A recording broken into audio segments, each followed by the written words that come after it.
Mutton curry టేస్టీగా ఉండాలి కానీ మసాలాలు యూస్ చేయకూడదు. అండ్ గ్రేవీ చాలా ఉండాలి, ఎక్కువగా ఉండాలి. కానీ వాటర్ వాటర్ ఉండొద్దు. అలాంటి వాళ్ళ కోసమే ఈ రెసిపీ. ఈ రెసిపీ ఎలా చేయాలో చూసేయండి.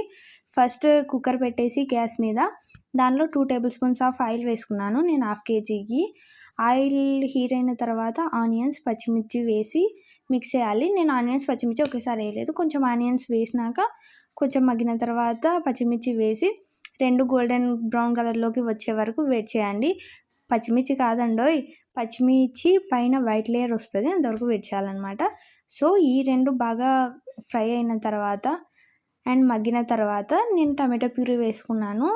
ఆనియన్స్ ఖచ్చితంగా గోల్డెన్ బ్రౌన్ కలర్లోకి వచ్చిన తర్వాతనే వేస్తేనే బెటర్ అండి, ఎందుకంటే స్మెల్ మంచిగా వస్తుంది, పచ్చి స్మెల్ రాదు. సో దట్ టేస్ట్ కూడా మంచిగా ఉంటుంది. సో నేను ఇక్కడ నెక్స్ట్ టమాటో ప్యూరీ వేసుకున్నాను. యాజ్ యూజువల్ మీకు తెలిసిందే కదా, మేము టమాటో పీసెస్ అనేటివి వేస్టేజ్ లెక్క పక్కన పెట్టేస్తాం అనమాట. సో అందుకే నేను టమాటో ప్యూరీ వేసుకొని కలుపుకున్నాను. టమాటో ప్యూరీ మగ్గింది అని ఎట్లా తెలుస్తుంది, టమాటోలు కానీ టమాటో ప్యూరీ కానీ అంటే ఆయిల్ పైకి తేలుతుంది అనమాట. అలాంటప్పుడు టమాటోలు మగ్గినాయని.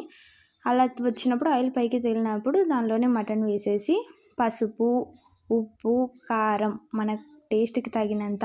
పసుపు మాత్రం కొంచెమే వేయాలండి, 1/2 టేబుల్ స్పూన్ చాలు. ఇంకా ఉప్పు, కారం మాత్రమే మన టేస్ట్కి తగినంత వేసుకొని బాగా మిక్స్ చేయాలన్నమాట. అలా మిక్స్ చేసిన తర్వాత కొంచెం ఒక 10 మినిట్స్ అలా వదిలిపెట్టేసేయాలి మూత పెట్టి. అప్పుడే నా మటన్లోని వాటర్ మొత్తం ఇంకిపోతాయి, బాగా ఆవిరైపోతాయి. అప్పుడు మటన్ దగ్గరకు వస్తుంది. అలాంటప్పుడు ఇంకా వాటర్ వేయచ్చు. ఇక్కడ ఏమంటే నేను జీలకర్ర పొడి పట్టిన జీలకర్ర పొడితో పాటు ఇంకా జీడిపప్పు కూడా ఉంది కదా అనేసి జీడిపప్పు, గసగసాలు 3 కలిపి పట్టేసిన, లేకుంటే జస్ట్ గసగసా పొడి మాత్రమే వేస్తుంటే. ఇప్పుడు 3 అవైలబుల్ ఉన్నాయి కదా అనేసి 3 కలిపి పెట్టేసినాను. ఇవి ఆప్షనల్ అండి, వేసుకోవచ్చు వేసుకోకపోవచ్చు, టేస్ట్ ఏం మారదు.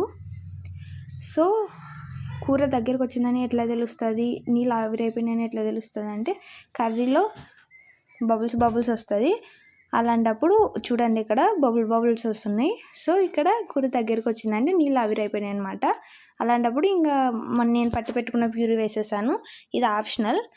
మీకు అవైలబుల్ లేకుంటే డైరెక్ట్ వాటర్ పోసుకొని ఇంకా కుక్కర్ పెట్టేయాలండి. ఒకసారి కలిపి వాటరు ముక్క మునిగే వరకు వేస్తే చాలు, మంచిగా వస్తుంది.